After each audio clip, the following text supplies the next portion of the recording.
Whatever happened or nothing to the Hannah Montana crossfades? Oh, Did you ever make a mix of our voices? No, not yet. Gotcha. It's in the works, you know. I thought it was funnier the way that we just did it without the music because it sounded funny. Sometimes. But should I use it for this episode? It might be needed. When we it's need needed. we need to have a transition for when we come back and talk about the that's true. finale. Well, then that's perfect. We'll just be like, whoa, whoa, yeah. Which character on the White Lotus this season do you identify with the most? maybe Lori a little. Yeah. You know, I don't know what it is. Something about her vibe. You know what? Lori is kind of what you bring to the function. Yeah. I don't know if you saw, but you know what we also bring to the function? You know that scene where Frank and Rick are on the boat on the way to, you know, like the White Lotus owner's house in Bangkok? Yes. Yeah, and they're about to do some improv. That is so and then ruin their life.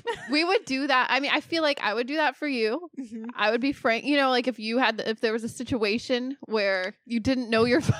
I love how immediately you're like, I'm obviously Frank. Because you are obviously you're Frank's son, Lori Rising. That's me. Oh, how about you, do?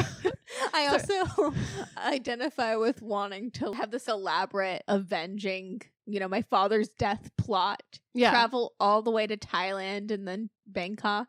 Only to be like, oh, this is an old frail man and I'm not a killer. Yeah. And then just to push him in the chair and then run away with you trying to like as fast as you can. No prep work. Oh, I loved that scene. I loved when they like leave off the boat. Those are true besties right there. Truly. I loved seeing Sam Rockwell do his whole like trying to guess. Yeah, like he the obviously movies and hadn't looked her up. Yeah, and just like making like up plots. that right was up funny. on the spot. She's like, "What movies have you seen?" He's like, "Well, you know, the one where you're like royalty or something. I don't know." He's like, "I can't remember these." Great guesses though. Actually, in my head during that scene, I was like, what would she be in? What kind of movie? And he'd always guess the one. Yeah. I'd be like, it was good guessing. great improv as people that have graduated. Yeah, see, that's what it is. That's, yeah. Oh. Well, from two improv queens. Hey, it's Nikki. And it's Spree. And we're Late to the Party, a weekly podcast about film, fashion, and pop culture. We're here for the culture, baby. Yes, we are. And today, we are, again, talking about the White Lotus, season 3 and the finale. And we're going to give our thoughts, our predictions, and then watch and come back. This is all going to be in one episode. Definitely. So. We're going to be like back to the future. Yeah. It'll be fun. It'll be fun. Oh my God. Everything just slipped my mind. By the way, I could like feel it. Everything left your brain? A little Have you been bit. meditating? Yeah, actually. Really? I have. Oh, how's that going? What kind of meditation do you do? You know what? Anything for me, because I am someone, I don't know if it's like ADHD, but I always have to have constant sound. So I always have a podcast on in my ear or something, some sound. Like I sleep with the TV on.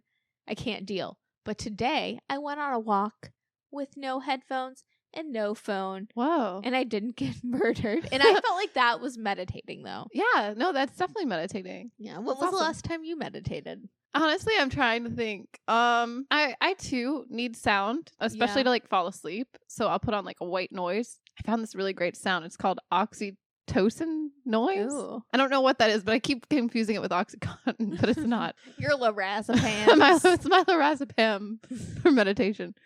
But just like sound to just zone out too.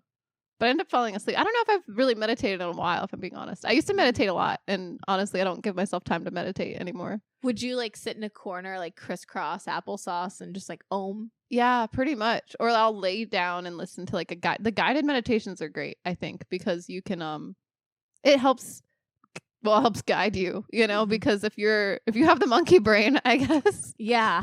You know, to bring it to the which monkey we theme. all have the monkey brain. It helps because your thoughts will just wander. Do you think that there's a fan theory going around for the White Lotus that the gunshots that we hear in the first episode are the monkeys. I don't think so. Okay. I think that's too wild and out there, personally. You know, I mean, Yeah. because like, what would it be saying like about the character? Like, what? I don't know. But then again, Mike White is just having a silly goose time. That's true. I mean, it would be kind of fun. Like, I'm not against it. I'm just like, I don't know. It'd be hard to picture, you know? Yeah. And how is that going to look? Is it going to be like CGI? Is it going to be cheesy? Is it going to be funny? Like, is it going to be like Charlie's Angels Full Throttle style? We see 3 monkeys. Just, yeah. You know what I mean? Or is it going to be like laser cats? Like, we just pew, pew, pew, pew, pew. That's kind of how I picture it in my head. It's just like a monkey rave yeah, just popping off at the White Lotus, Thailand. that could be a fun way to end it. Do you think more than one person's going to die? Okay, I was thinking about this. Yes, I think so. But who? I that's what I'm trying to figure out. So, in the first episode, it looks like it's Belinda floating in the water. But then, not to negate it already, but why would her son not go over to it? Like, he goes away from the body. He does? I believe so, right? Or he like looks at it and it's kind of like, oh, and Oh, I thought he was just in shock. maybe it's just interpretation. I know. I probably should rewatch it. No, but for me too. I don't want anything to happen to her, though. I would be crestfallen. Like, I feel like she deserves the most. You know, she's come so far. She's like living her dreams right now. It would really suck for her to be like, Well, see, you know. I would take the hush money. See, okay. Yeah, I was thinking about this. Which spoilers for episode 7 of The White Lotus, but You'd take the hush money. yeah. Well, at a certain point, I guess if someone is really rich and powerful and they know that you Yeah. witnessed, like, or at least, you know, are in on the fact that You're privy. they murdered their wife. Yeah, you're privy to that. It kind of is either take the money or be killed. Like, I would think, you know, like on one hand, I understand, like, I feel like her character, she's so pure. Like, obviously she has strong morals, so she's not going to want to take the money. It makes sense. But then, like, her son also makes sense when he's like, come on, mom, like, just use it for your business. It's like, I don't know. You're in Thailand. Would anyone know where this money came from? Yeah. Also, I think she's being lowballed. So I would ask for a little more money. That's smart. But also, what else does she have? Like, I get it with the morals. Yeah. Because I feel that way too. Like, at first I was like, oh yeah, Belinda sticking it to him. But the son did make a point. And the more I thought about it, and I'm sure Belinda, again, not a real person, a character. Not because that one one comment. Oh on my God. I YouTube. looked at that comment recently and I'm like, oh, well, obviously, like, no one said this was a real person. No, I think Nora Thanks is for pointing real. that out. Like, Actually, I'm a Nora. So, joke's on you.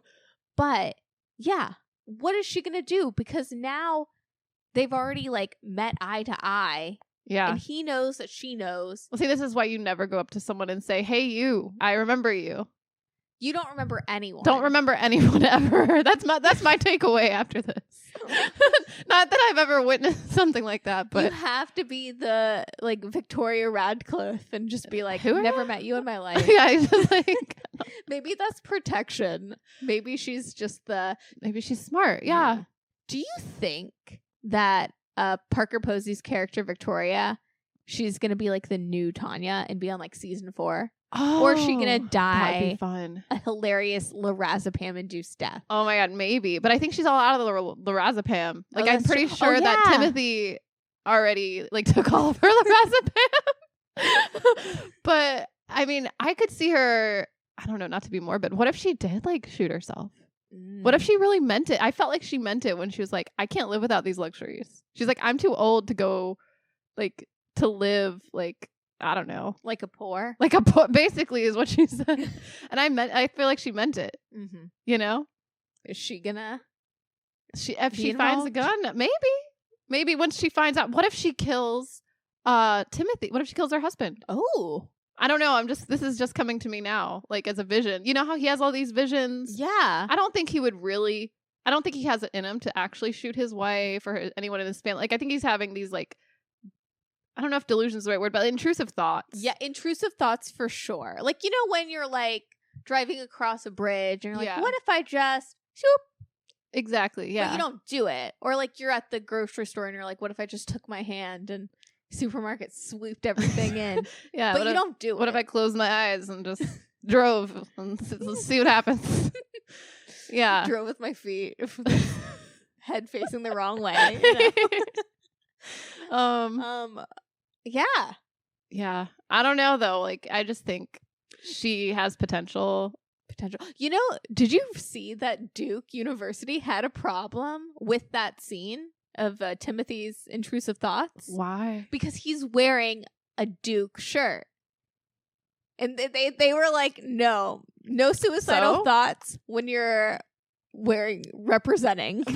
That's really funny. Yeah. Well, it's not like he's like a student still or anything. What is it? If you go to Duke, you're going to have like intrusive thoughts about murdering your loved ones? Is that what they're afraid of? I guess Duke is like, don't soil our net. They're kind of like Victoria Ratcliff in a way. Hilarious. They're like, we have to be dressed proper. Did you see Parker Posey on Seth Meyers? No. Oh my gosh, you would love it. But she talks about her North Carolinian accent, and apparently people come up to her and say she did like a really good job on it. She's convincing. I can name people on my hand that sound like that. Like, they really did nail it. Like, I was even looking at, so every week, I don't remember her name, but I'm sure we could put it in the show notes. There is a savior out there on Substack. Every week she breaks down the episode of the White Lotus, but she like speaks to the costume designer and she thinks about it from the aspect of the fashion of the White Lotus. Oh.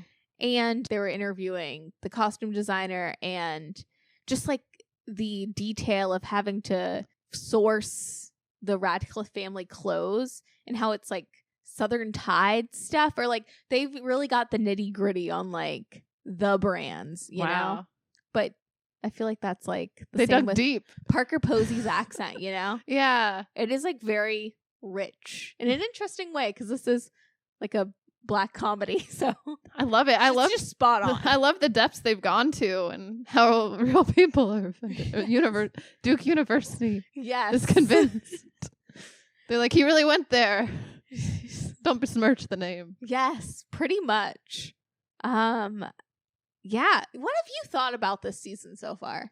I've really enjoyed it. I love the slow burn of it. I'm not really watching anything right now. You know what I mean? Like nothing's quite captured me. I mean, other than, you know, Bar Rescue or something like that, or some Detroiters. But as far as like a drama, I feel like The White Lotus has probably been my favorite drama just in general the past few years. Same, because it's like one part comedy, one part drama, one part whodunit. Yes, I love that aspect, like the whodunit. Yeah, but then it's also like the whodunit's always like a little farcical or ridiculous, so it like takes off the edge, you know? Yeah. No, I and is it secondary, you think, to like some? Well, obviously it is all like around it, but I feel like it unpacks so much. It's like person to person, like the dynamics and the inner workings. Like this season, the way sex and death are, you know, dealt with in these characters is really like taboo and interesting. So it like really does go there with the psychology and that kind of aspect. Yeah. So speaking of, are we going to talk about Saxton and Lachlan? Yeah, that's been the big hot button issue, or like the water cooler moment of the season. It's the brother to brother incest situation. Or Winston. No, I'm just kidding. It just made me think of what is that show with the brothers? The Property Brothers? No, not those brothers. I don't know if there's any fanfic about that, but there's it's Supernatural. The Supernatural brothers. They also participated. I don't think they did, but people wanted that. There's fanfic about it, which I don't know if that's the same. So, okay, well, my question, I guess, to you, but like also to just the public is, so when the White Lotus has a brother incestuous plot line, no way. Yeah. Gross. But fan fiction. That makes it okay. That's Wincest. Yeah. It's very interesting. It is. Which I was thinking about this. Like, I feel like there is some psychology behind it. Mm-hmm. And there's that podcast that goes with the... Oh my God, yes. The series. It's HBO hosts it. What is it? Companion podcast. There's a companion podcast. They do an ad for it on Max after every episode. Yeah. But the guy, the guest speaker. Yeah, they had Dan Savage on. Yeah. He was talking about, well, it's funny because, I don't know, is he like an expert on sex and psychology? I believe so. Like, I'm not. And he couldn't unpack that. No. Really. Well, I think there's a lot of layers. I know you like a lot of layers. Yeah. Because I'm an You're Shrekky. But I think, can we unpack the story? We can try to unpack. So this season sets up the two like Southern brothers on the trip, Lachlan and Saxton. Saxton comes in and very like almost chauvinistic, just very like preppy, poloed, like wants to dominate women and has all this advice and loves protein shakes. Yeah, it's like pushing all this stuff onto Lachlan, all these ideals and like this, like, you gotta get swole. And making like sexist jokes and, all that. And hitting on the ladies. Yeah. Being like, hey, Lachlan, you gotta... He's like, this is how you do it. Which kind of backfires. 100%. Lachlan gets more of the ladies. Well, yeah. Well, Lachlan's the younger brother. He's like... kind of meek and shy, but just also chill, like a cooler, like more level-headed, more reserved. He's like, all right, I'll go with the flow. He's kind of a follower, whereas Saxton wants to think of himself as a leader. Yeah. I feel like I'm like Chelsea. I'm like, I don't know if he's actually like he's a leader. I think he's kind of he might be a follower. Someone. I think so too. I mean, I think he looks to his dad for a lot of things. I think for like who he is, like his whole identity is based on that and his work. You know what I mean? Whatever that work. What is it? What do they do? Accounting or no? Something like that. A realist, something with numbers. I can't remember. That like that kind of job.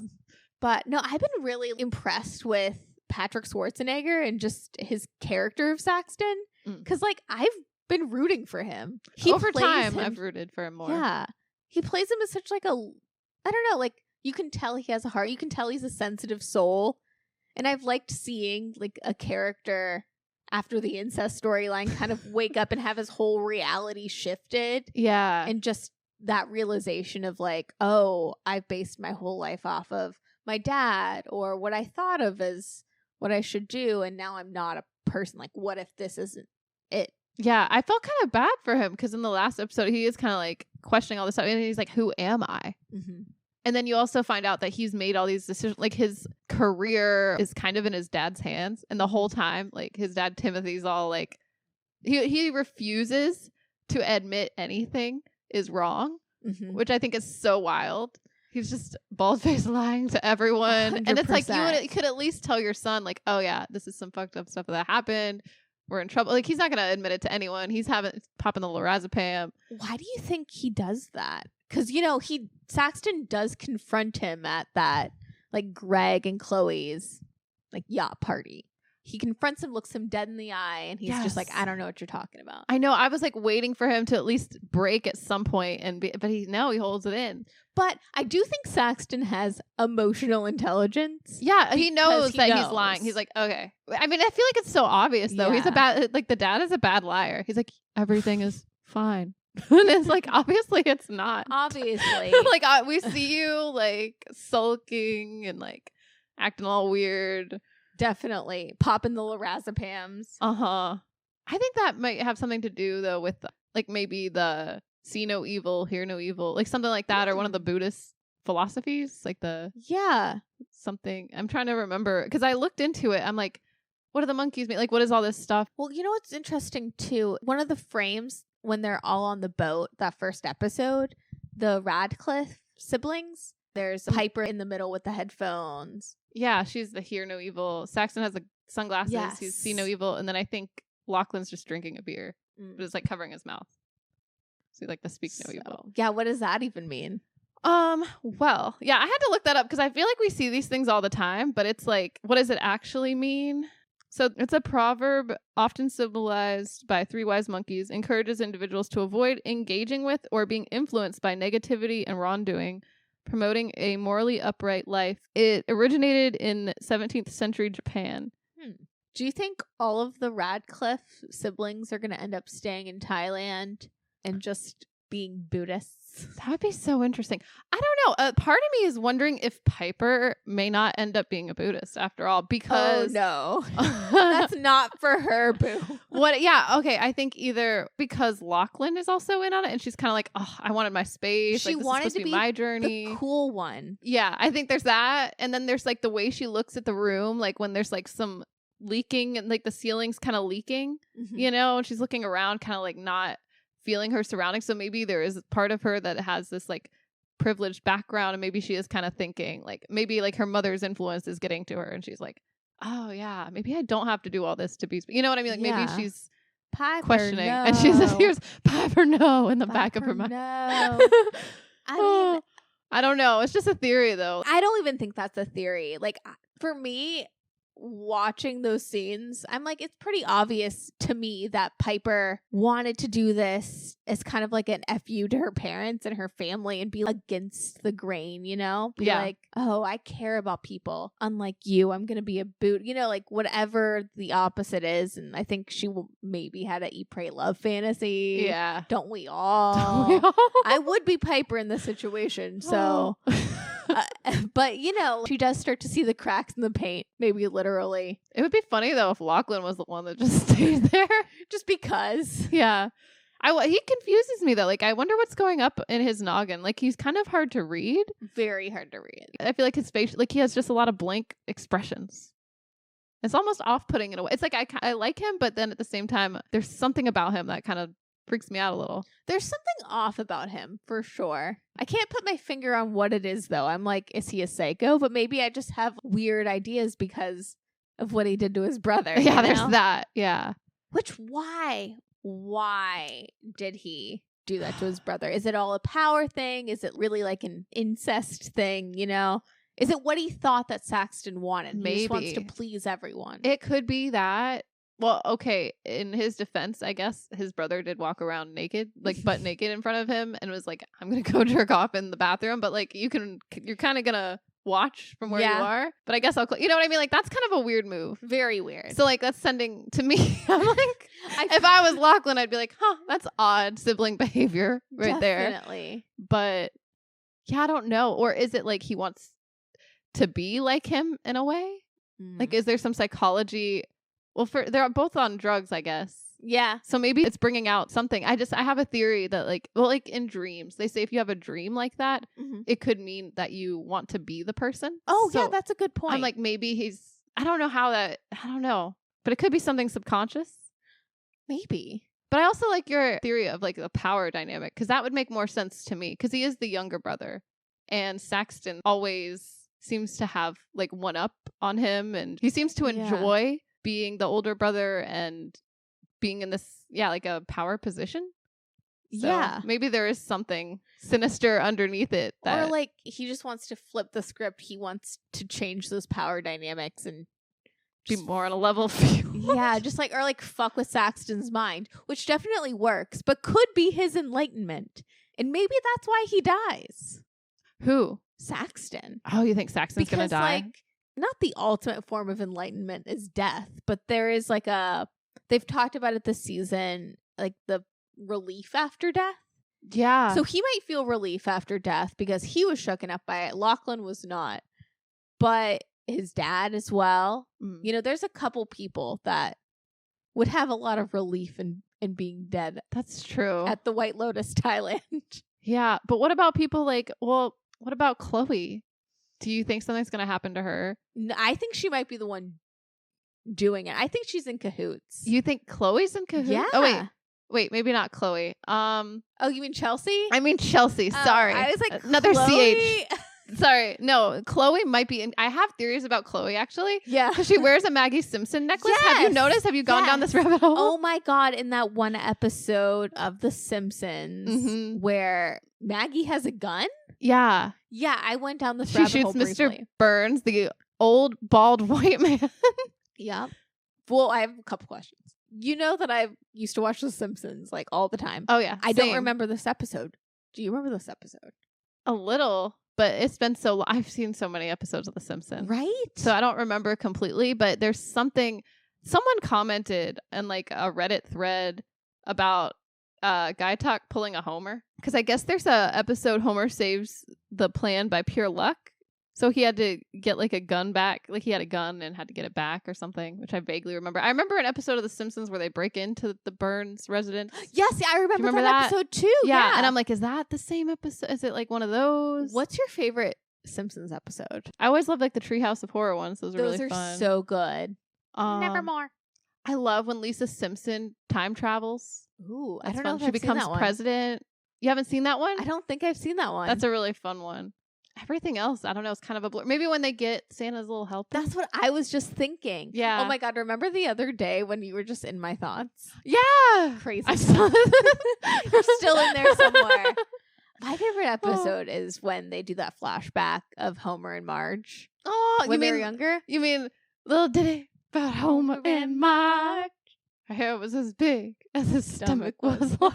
A classic. Oh, yeah, that song. It's up there.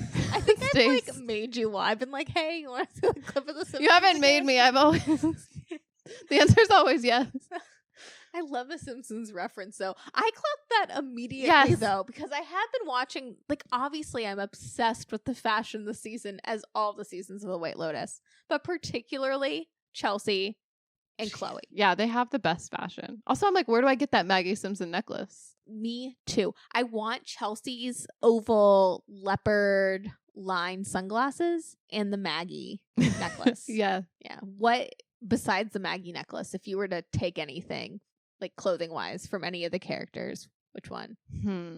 Would it be Rick's Hawaiian shirts or Chelsea's like Coachella crochet dress? Oh, actually, I do like her crochet dress. And she also has doesn't she have a crochet bag as well? Mm-hmm. Yeah, I really like Chelsea's crochet bag. Also, have you seen all the White Lotus collabs? Like their Banana Republic collabs. I'm not privy to this. Yeah, like Patrick Schwarzenegger is modeling in these campaigns. Seriously? For the White Lotus X Banana Republic.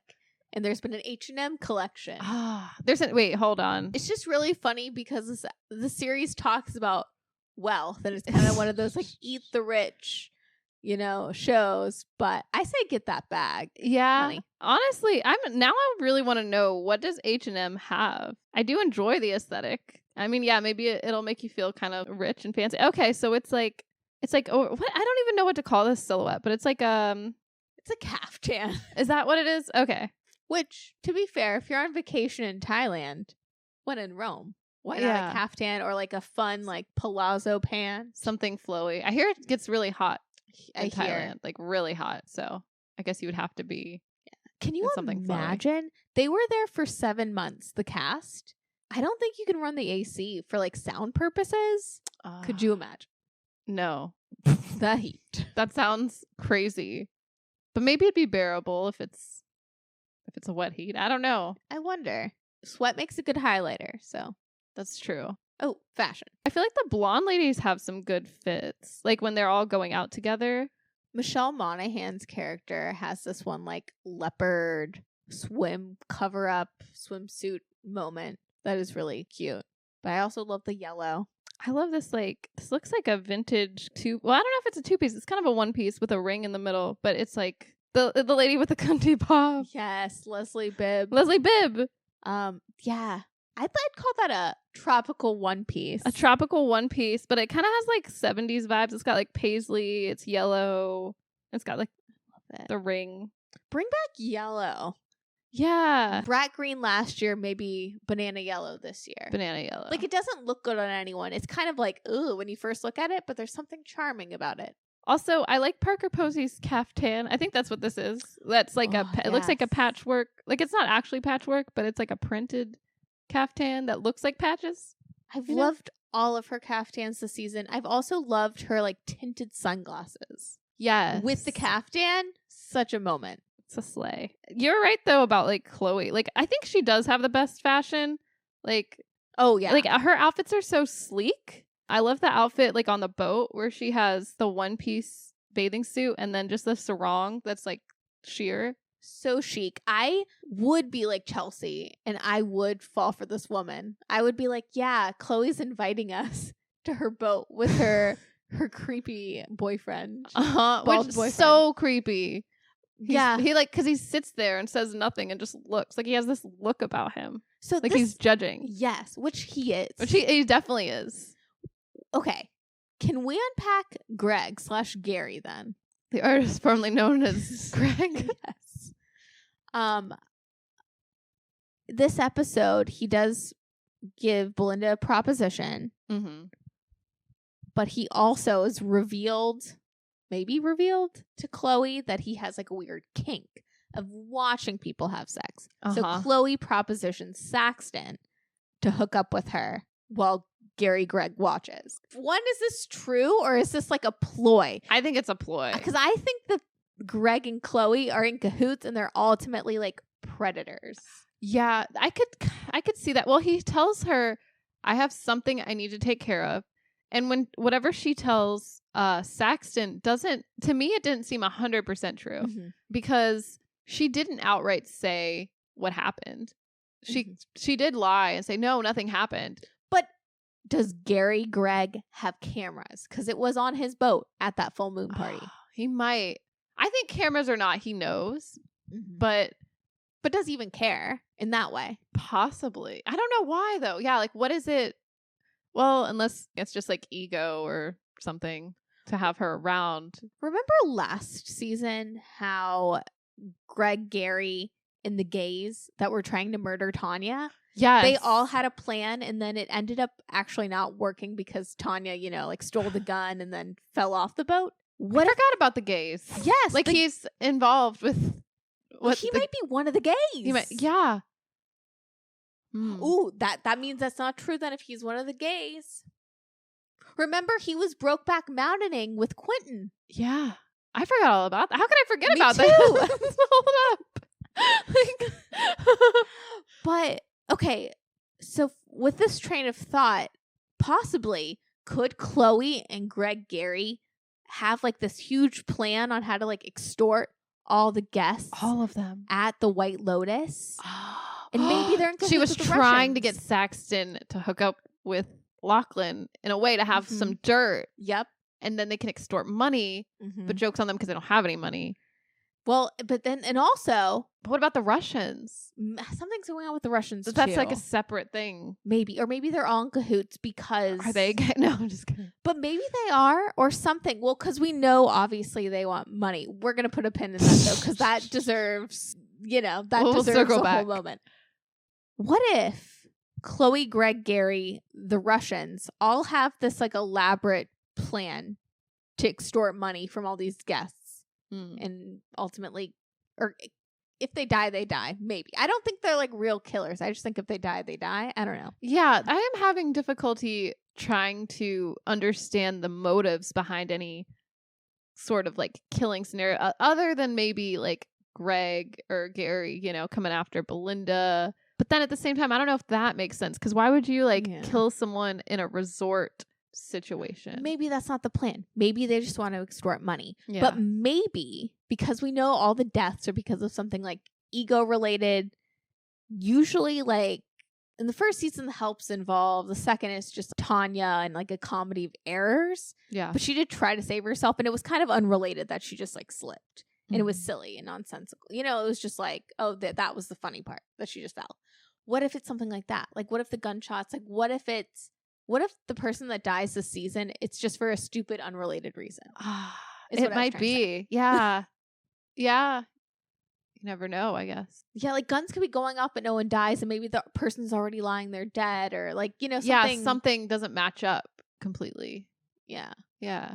There's so many possibilities. I love how like this season gives us so much build up to just that last episode. I'm like dying to know what's going to happen because there's so many ways that it could go. It's going to be so hilarious because we're going to come back. I know. Watch it be like nothing like we're thinking. No, definitely not. Maybe. I don't know. That's the whole fun of it though. That's true. Mike White is a genius. Yes. I love how we're this far along, one episode away from the finale. And I still don't know anything about anything.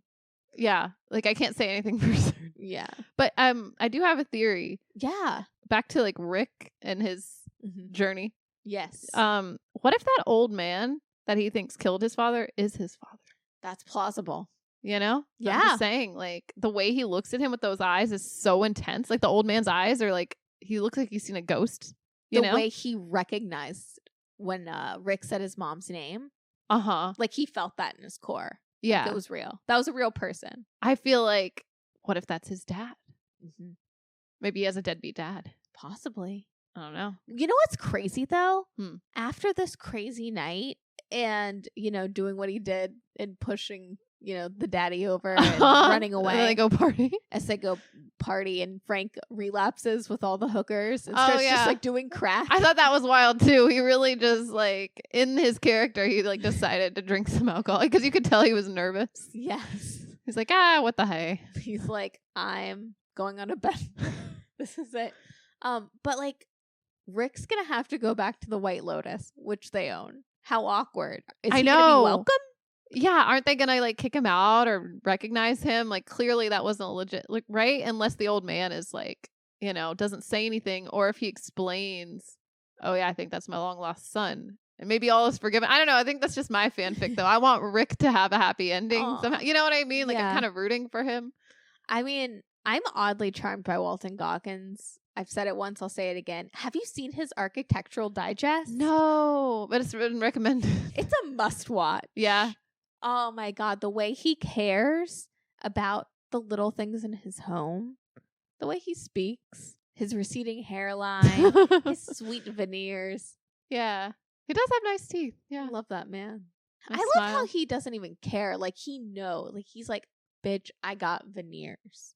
These are not my teeth. Is that what he said? No, but I feel like his smile says it, Oh, okay. He's like, that's how he flexes on that's him. who he is, Yeah. He's going to smile. I love that. I like it. I like his eyes. He has kind eyes. He does. Maybe that's it too. My Walton Goggins fanfic. I love that like niche of white man though. Like him, Timothy Oliphant, that guy that I really am charmed by that was a New Girl that kind of looks like both of them. Which guy? A New Girl? Yeah. He was a New Girl. He was in the TV version of About a Boy. What is his name? David Walton. Let me see. Who looks like Walton Goggins and Timothy Oliphant if they had a baby. You're so right. That's crazy. Yeah. That's your man. That's my man, but also my version of the Dylan Dermot Maroney. Yeah. Even though that's also my version of it, because I still can't tell those men apart. It's too confusing. Yeah. And their names are too similar. That's what gets me. And now these, like this guy, David and Walton? when they look like, Walton Goggins. Too much. Well, you know what? I thought, and they don't even look alike, but I was getting Walton Goggins and David Goggins confused. David Goggins, like the Joe Rogan, like military. You're like, wow. Just because I don't know any other Goggins. You're like, this dude gets up at like 4 a.m. and like I don't believe it. He's so regimented. Walton Goggins, who knew? He seems so laid back with those Hawaiian shirts. Yeah. Who knew he loved to go on Rogan so much? Getting up at 4 a.m. Yes. Oh. I really think that Chelsea can fix Saxton. You think so? I think so. Yeah, she's trying with her, like, she tries to help him meditate. She gives him a bunch of books. See, I really think they belong together. I was going to say, do you think they'll get together or? I hope. That's kind of like a rom-com in and of itself, Yeah, there is potential there, I guess. But it starts out, it's like one of those, like, oh, they hate each other, then they fall in love kind of thing. But Saxton really needs to find himself. It's true, but she needs to find herself, She too. does. You're right. She's a little lost in Rick's, whatever he's got going on. Definitely. So, which I didn't like. I didn't like her being concerned, trying to call, and he just kind of blows her off. Yeah, I didn't like that. I say she should have hooked up with Saxton. Yeah. I mean, what did she have to lose? Right? Be selfish. Yeah. When in Thailand, like, Yeah. what happens in Thailand stays in Thailand. That's what they say. Yeah. But, yeah, I don't know. I like them together. I don't know if that's like a toxic thing, but I think it's interesting. I think once we see that Saxton might have a sensitive side and he's a person, because I feel like the whole season he's kind of had this persona and you kind of, or at least I kind of look at him like, I'm like, like he doesn't have any depth. But I kind of like Chelsea, I guess, in a way where she kind of critiques him and is like, yeah. I think she says you have no soul, like straight to his face. 100%. I'm like, yeah, but I mean, he is kind of looking for guidance. He says that to her. He's like, teach me, help me, show me your ways. I mean, he is open to learning. which Yeah. is crazy. I know. She would can think mold it- him to be whoever she wants. Well, no, see, like, I kind of view that, though, as, like, maybe he's capable of it. Yeah. Whereas, like, his mom doesn't want it. My dad, she kind of does say she's not capable of it. His Yeah. dad's not capable of it. They are who they are. We kind of go into the season thinking, like, Piper and Lachlan are going to be the ones that have the soul. Mm-hmm. But then they go to the temple, and it's obvious, like, both of them are kind of soulless. Like, Lachlan's just, like, yeah, he a seems very tag-along. lost. So lost. And Piper's lost. I mean, she drug her whole family there. Like, she was in, like, a Lindsay Lohan movie in, like, 2002, you know? Yeah. Like, she had a whole, like, Passport to Paris style, like, ruse to get her family there, which you could say maybe she's soulless, because now that Lachlan wants to, like, join in, she's, like, you know, not Yeah. committed. It was interesting. Like, you would expect her to be a little more excited because she was at the beginning of the season, like, she was kind of excited when Lachlan would come and do stuff with her, show interest in what she was showing interest. But as soon as it was like, oh, this is like my thing, like, you know what I mean? Which you can't really, I mean, if someone's going to go live in a Buddhist temple, you can't, like, for a year and take the time to learn all the teachings. Like, you can't, I don't know. How can you really be mad at that? You have to, like, give up yourself. Yeah. You have to be, I feel like that she still has some ego, maybe. But Saxton's lost all of that. Yeah, Saxton's lost his ego. He's way more interesting Mhm. without the ego, I think. Yeah. That's where, like, maybe he does have a soul. Yeah, maybe he'll come through unscathed. Yeah, hopefully. I'm a Saxton supporter. I know, I've turned around too. I think in the last episode, I'm like, he's my least favorite. Last time we talked about Yes. White Lotus. And now I'm like, he's my most. He's moved. I'm a Saxton girly Yeah, now. Rick, I mean, he's in the middle, I guess. Yeah. Now Now he Walton dropped down a Goggins. little. Walton Goggins is still up there. And I still ride for Chelsea. That's my girl. I Yeah. don't want anything bad to happen I to know. her. No, she's my favorite. Yeah, protect her at all costs. You know what I thought was interesting, though? Just talking about, like, Saxton and Lachlan and Piper and all their, like, the soulfulness or soullessness. Yeah. You know, the first 2 seasons of The White Lotus, which I'm really thankful for, just because everyone, like, shits on Gen Z so much, and millennials. But, I don't know, millennials back again, so everything goes back around. Yeah. But what I liked about the first 2 seasons, Mike White does kind of make a case for Gen Z actually having a soul.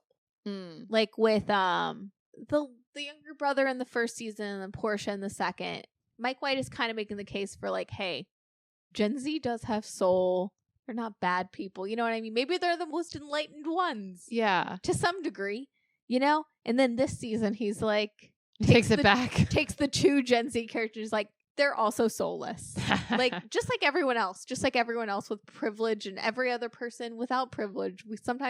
Some people are soulless and some people are not. I don't, you know? Yeah. Yeah. I wonder, or like some people are more spiritual than others. Yeah. Maybe. Some people care. Because, you know, on the flip side, I mean, like, what if Mook is with the Russians? I saw some theories about that. Like, just because, well, it's kind of like what you were saying too last time, how she's like distracting. And also she has like the innocent, pretty face. You know, like she could just, like, she's just smiling. So we're like looking at her and not really, it'd be unsuspecting. Is Lisa the Blackpink gal that you like? Yeah. Okay. Yeah. Sorry. I just like, I wanted to make sure. It's all good. Because I know her and Jenny, right? Are like the 2 popular ones. I don't know about Blackpink at all. I'm gonna be Okay. honest. I just know about Lisa. Okay. I just you know, kind of discovered her after the fact. So how does it feel as like a Lisa fan? I don't know. I feel like I only listened to that one. Like I just really was into that one song for like a week, and that was, I don't know if I can. But apparently she's like the Speak. Beyonce Yeah, of she- like the world. Of the world. Has she really blown up? I honestly, I kind of like slept on her. Like I like pick the something up and wind. put it down. It's like the wind. Can I be honest with you? Speaking Yeah. of picking things up and putting them down, this whole entire week. So my goal has been, granted I have a lot going on, but excuses over. I was like, I'm going to watch a movie every night this week. Oh wow. And I did. Oh, you did? Okay. But guess What did you watch? Well, I watched The Dark Knight because I'd never seen it before. It was Wow. really good. Wait, you've never seen The Dark Knight after all this time? After all this time. I'm late to the party on it. Wow. Anyways, What were your thoughts? great film. Best comic book movie I've ever seen in my life. I fell asleep halfway through. I was like, you know, I have to see Best in Show. We're going to talk a little bit about Parker Posey. Yeah. Great film. I did see the iconic Starbucks line, you know, where they're like telling their meet cute. And they're like, I saw you at the Starbucks across the street, which is my favorite part of Best in Show. Oh, yeah, the Starbucks. Okay, yeah. But fell asleep halfway through. I also watched, what else did I watch? Oh, The House of Yes. I fell asleep. Don't tell me you fell asleep halfway through. No, but I still watched all of it, and then I got confused because it did seem like a dream. It's a crazy movie. Like, you think, okay. Can we talk about House of Yes for a quick we? second? Because I also watched House of Yes. It's kind of like, I think Mike White has seen The House of Yes. I think he must. What are your thoughts on that film? Oh my gosh. Well, my initial thoughts, just like in the opening scene, it feels very like, I was like a little confused. I'm like, wait a minute. Am I watching the movie Jackie? You know, is this the Pablo Loren story? Is this Sofia Coppola because of the lettering of the title cards? You know what I mean? Like, it has this like girly essence in the beginning that's kind of romantic. And you're like, ooh, where are they going with this? And then it progresses, and then you're like, where are they going with this? Well, her brother is getting married to Tori Spelling. Yeah. And, well, Parker Posey's character thinks she's Jackie O. Right. There's that. And everyone's cool with it. And nothing weird to see here. Yeah, nothing weird. And then, yeah, like the brother, kind of like the Family Stone situation, brings in Tori Spelling. Uh-huh. And she doesn't like that because she's hooked up with her brother.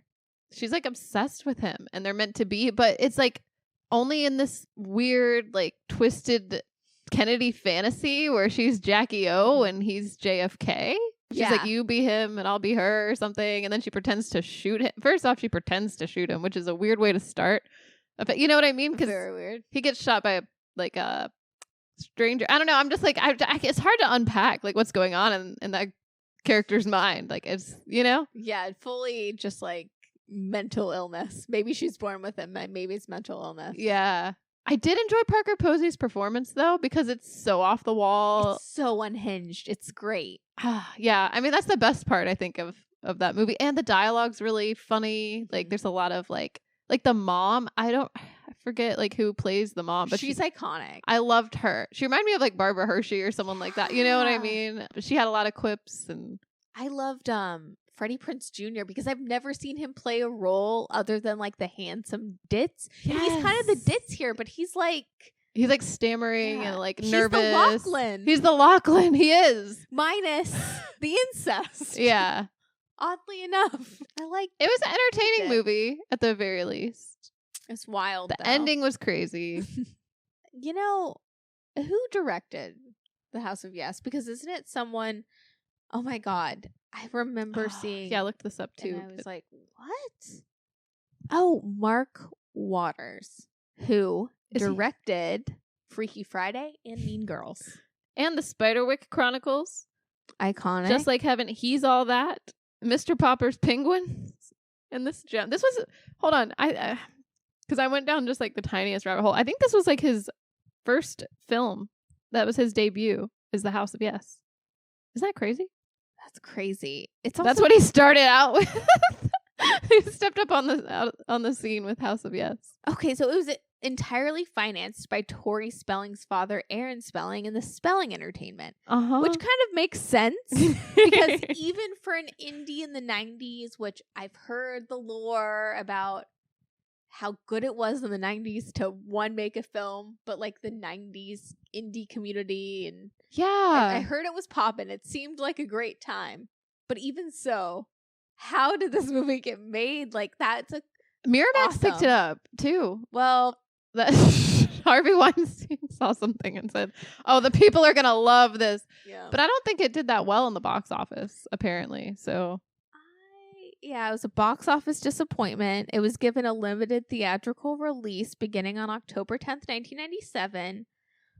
It was released the same month as I Know What You Did Last Summer, which was Freddie Prinze Jr.'s big role. Which, to be fair, if I was Freddie Prinze Jr. or his team, I would be like, please don't release House of Yes, or please release it, but please don't let this overshadow the movie.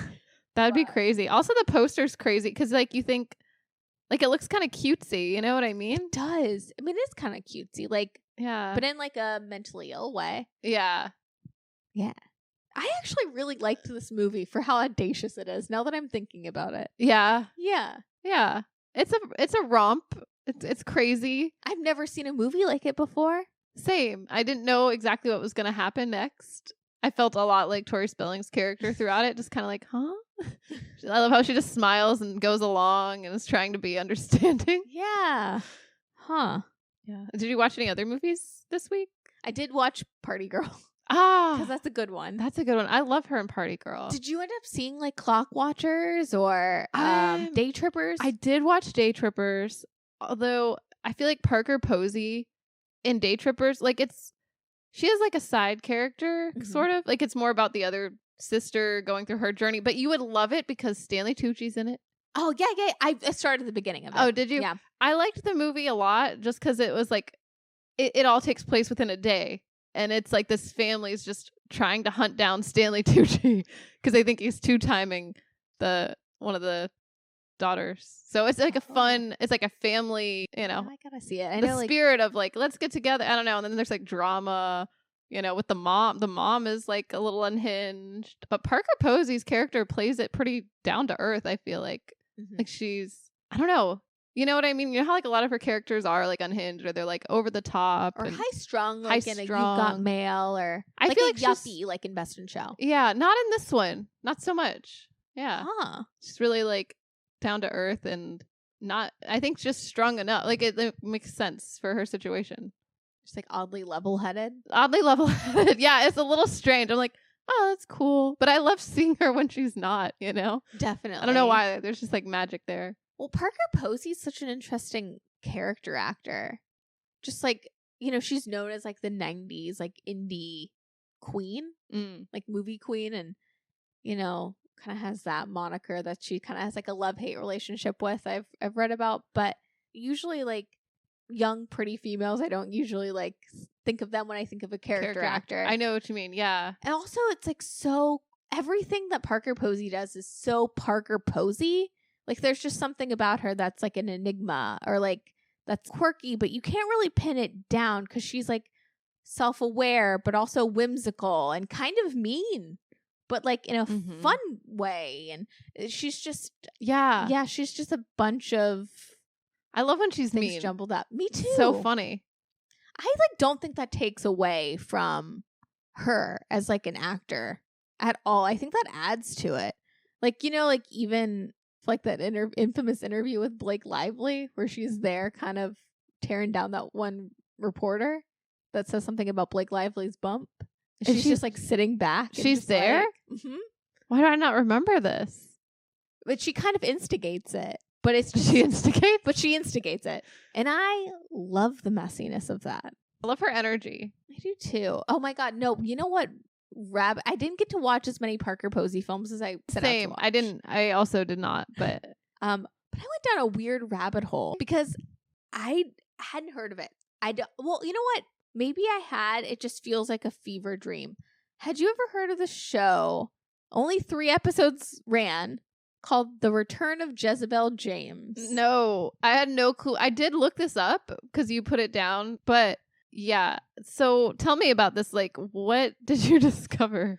Okay, so it's very hard to discover. Like, I've been trying to hunt down episodes. How did you find this out? I just saw it like buried in Parker Posey's Wikipedia page. Oh, you were just like that deep in her Wikipedia and you're like, what is this? Yeah, like, you remember, I don't know if we said it on the pod, but like we both fall asleep sometimes to like just scrolling through like Wikipedia. Yeah. I call it a Wikipedia tickle where you just go down a rabbit hole until you just like knock out. Yeah, it was just buried in her IMDb. And what really piqued my interest was it was created by Amy Sherman Palladino, who created Gilmore Girls, which is like my favorite show of all time. So I had to inquire. But I was watching because it came out. It was released in 2008. I was watching a lot of Fox during this time. And it was released on Fox? It was on Fox for some reason because I was late to the party on Parker Posey. And, you know, like, besides like the Christopher Guest movies that like my mom would watch and I'd see a face, you know, like I really didn't know who she was. this might have been the preview for this. Might have been my first. Oh, no, I lie, because Josie and the Pussycats. Oh, yeah, Josie, for sure. But wait, Lisping Letha. do you remember seeing this on TV? I do remember seeing it on Fox, because as a kid, religious American Idol watcher, this would have been American Idol time. Yeah. This might have been like the second after Josie and the Pussycats, my introduction to Parker Posey. Wow. So you remember, this is like an unlocked memory for you? Yeah, I've never saw an episode, but you can't find it. Well, I think on Apple, maybe they say on Just Watch, but I don't know how reliable that is. I found like a tiny clip, but it's only 30 seconds. Same. Like it's very hard to uncover. And there's what really throws me off is there's a laugh track in the back. Oh no.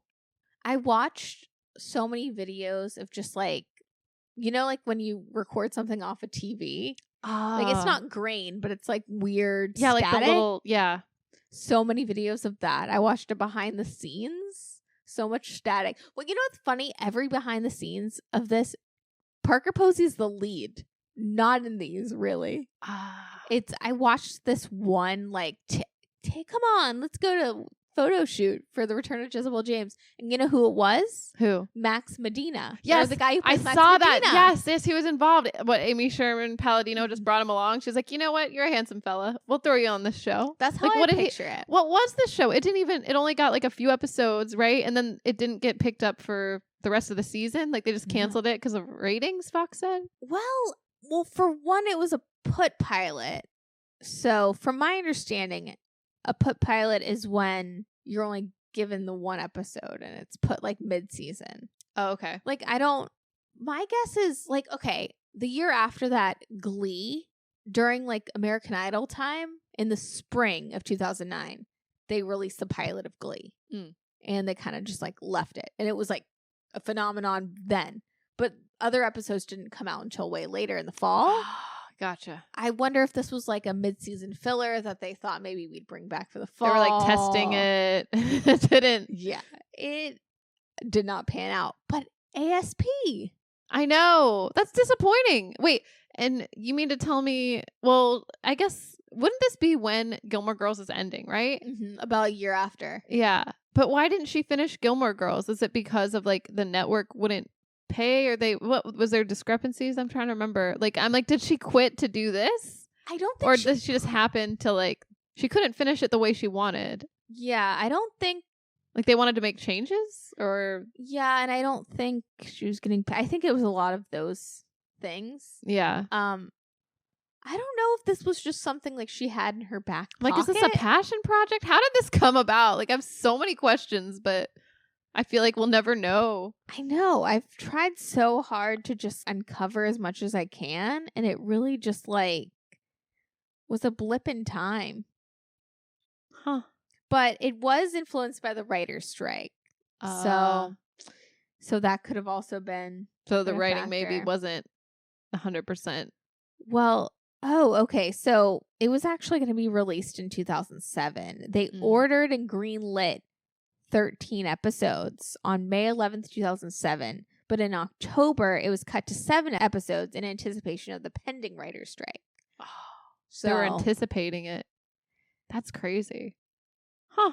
I wonder what would have happened if we stuck with it as a society. Like, would it have gotten funnier? Would it have been New Girl? But didn't Parker Posey end up in New Girl? Did she? Not to make everything go back to New Girl, but... No, I know. I feel like New Girl's been, like, on the brain somehow. I mean, ever since we watched How to Be Single, I guess. Oh, that's true. Damon Wayans Jr.? Damon Wayans Jr., yeah. But I feel like we talked about New Girl maybe before that, too. I feel like it. I've gone in and out. I mean, it's a good watch. Yeah.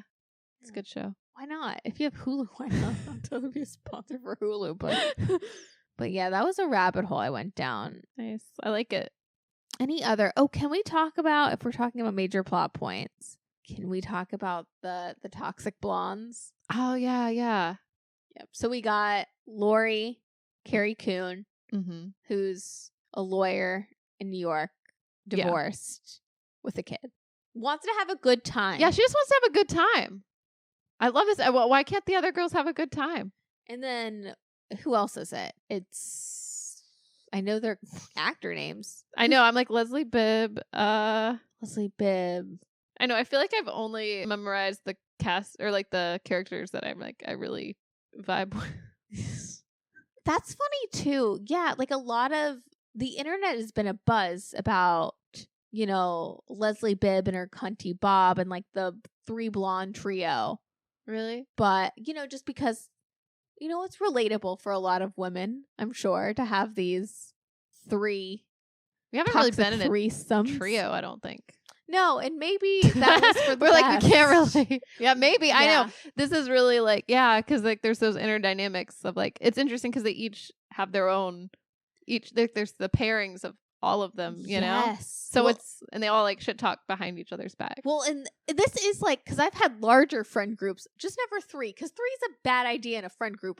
Someone's going to be left out, I guess. I feel like these women in 3 Same with the siblings. The 3 siblings. It's hard. You know what I mean? Like, yeah. You can't be in a group of 3 and it be like perfect all the time. But you know, like even in a bigger group of friends, you do have like your interpersonal relationships with your other friends. That's true. You know? Yeah. But not that you necessarily should talk them, but you know, you might be like, you might be closer to some than others. Yeah, but these ladies, I don't think any of them are super close, honestly. They just ride hard for each other because they grew up together, right? Yeah, they've known each other for a long time. But Leslie Bibb is Kate. And then Michelle Monaghan's Jacqueline. Jacqueline Lemon. Yeah. Jacqueline Lemon, which makes me think of Liz Lemon. Yeah. Doesn't have the same effect on me. Like, you know, where in the scenes where everyone's like, oh my God, Jacqueline Lemon. And I'm like, because my mind goes to Liz Lemon. I'm just like, which I've been feeling like Liz Lemon a lot recently. Yeah. How so? Okay, well, so I'm feeling more Liz Lemon than Jacqueline Lemon lately. Which is just code for saying I really do relate to Lori in this episode. But no. Okay. I know you'll relate to this.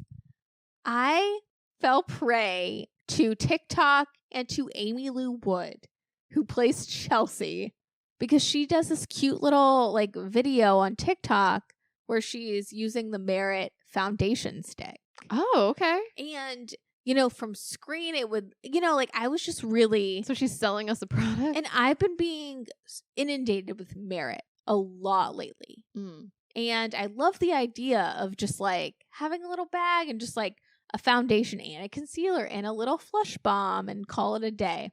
Bada boom, bada bing, you know? Yeah. Finding a shade, a foundation to match my skin, it grinds my gears.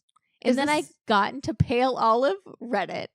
Oh, yeah. I feel like we've talked about this once, like a long time ago. But like, it just feels like the Wild West and no one's there to help you out. Still? I feel like years when we first started this podcast, I feel like we talked about this. It's because no one is listening to Bobby Brown. No one has pink undertones. If I want to cancel out the pink on my face. I was going to say, if I have redness, like, yeah, don't add pink. That's going to make it worse. Yes, because it's not like salmon colored to like, I know that could there's certain be like a corrector. Yeah. Pink is going to make your face look pink. Therefore, does not help your problem. It creates a problem that doesn't, you know, because no one's whole entire face is pink. Right. It just grinds my gears. And then yellow. And then you try to get something a little more neutral, a little warmer, and then your face looks yellow. Yeah. Well, is this a foundation you can find in like an Ulta or like a like you can go and test it? Like, yeah, you're not just buying it online. You can actually. Well, I did buy it online because I was like, oh, Amy Lou Wood and I seem to be pretty similar in complexion. Maybe she uses the shade Bone. Also, the lady on the Merit's website she has like the same features as I do in this game. Whatever. Yeah. So I bought Bone. And then I was now you have a bone to pick. Now I have a bone to pick with it. But we were talking about the blonde ladies. Yeah. Who wouldn't have this problem because they have glorious tans in Thailand. Yeah, what were we saying about them?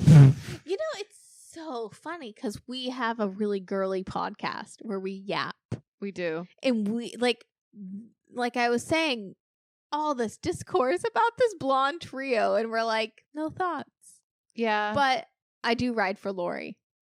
Same. Yeah. And I feel like what Jacqueline did was wrong. Also, I mean, if those are your girlfriends, like, so what if you slept with Valentine? Yeah. Just own up to it. Like, I'm with Lori because she's like, oh, it's okay. Like, yeah, she didn't, she had the opportunity. She could. That's a fair argument, But, like, obviously it goes back to their, like, dynamics. Like, you could tell there's jealousy from the past that they don't completely unpack, but, like, 100%. so there's that. But also it's just like, oh, you're a grown woman. Just be honest. And you're like a movie star. Like, so what if you just cheated on your husband? You're in Thailand. We're all friends here. Have a good time with your girlfriends. Like, you know what I mean? You should be breaking down the barriers, not building them up.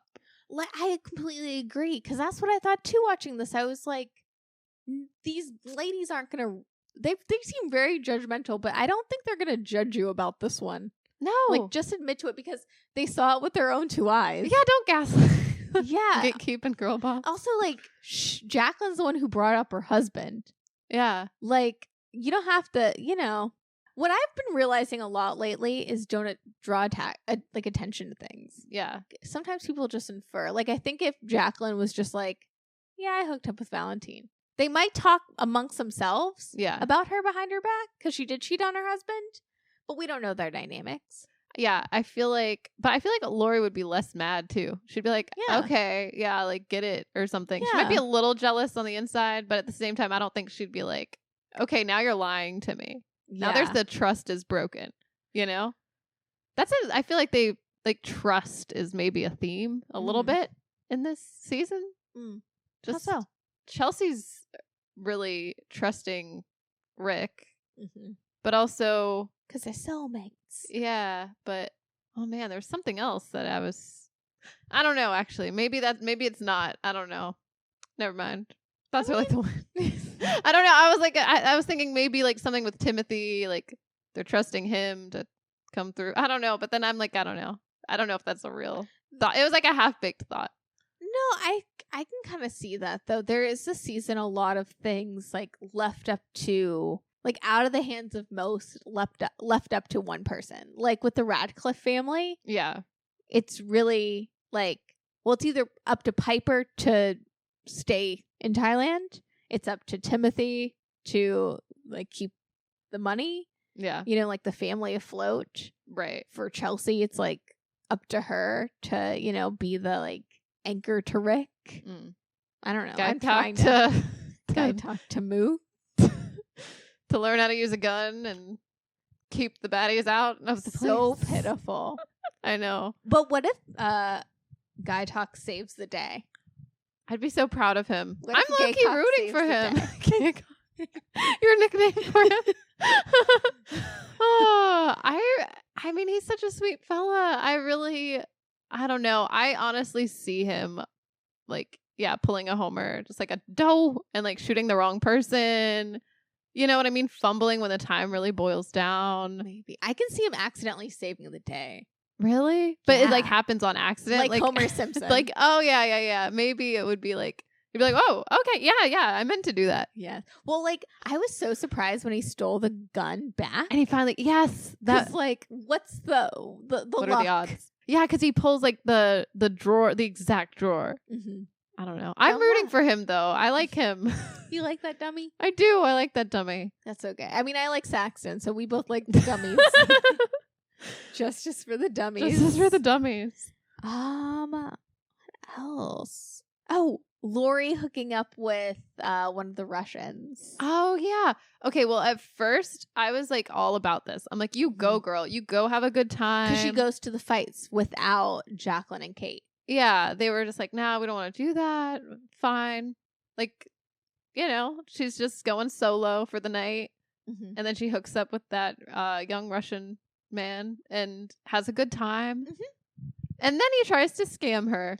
Like, as soon, like, so they're just, like, in bed, like, well, I don't know if it's it's still nighttime, I think. Yeah. Or early in the morning. I don't know. Morning? Yeah. Either way. The day or the night. Either way, they've... But he, like, immediately turns to her. Like, they seem like they're, like, connecting on a real level. She's like, oh, maybe you can visit me in New York. Because he's like, oh, I've never been to New York, I've always wanted to go. They're, like, linking hands. You know what I mean? Like, doing this cutesy stuff. And you're like, oh, this is just a fling. But this could be a fling that is flung a little longer. Yeah. And then he's like, yeah, my mother, she's sick and poor. And I need, like, $10,000. Can you help me? I love this man's audacity to say, do you have Venmo, Zelle, Cash App? He was really trying. He's like, I know you have this money. She's like, I don't have that much money. Or Do you think Lori has that much money? She might, but I mean, even if you do, would you want to give it to a stranger? Like, that's very sus. Like, I don't think she has money like that. No, and then the girlfriend coming in, like, you can just tell it's not legit. Like, you do feel like, oh, he's trying to use her. Like, yeah. But she sees using it. She's a smart lady. She's a smart lady. She like climbs out the window. I just thought it was funny seeing her try to get out of there, and she gets like slapped in the face. Oh my god, I love when her pants are falling down. Oh my god, Carrie Coon, like her comedic timing, just while she's trying to pull up her pants and they're all falling down, and she's just trying to jump off the window while getting bitch slapped. So funny. Yeah, she left at just the right time. Yes. She had an authentic experience, though. Those two other ladies that hung back at the hotel in their gilded cage. Oh, yeah. They kind of disconnected. And, like, what is it? Oh, she was, like, Leslie Bibb's character was like, oh, don't you feel, like, somewhat bad? Like, she's, like, the moral police all of a sudden. Yeah. And, I don't know. And Jacqueline's like, no. She's, like, sticking to her guns. It's like, okay. Hi. Whatever. I don't know. Yeah, it seems like their friendship's probably going to fall apart.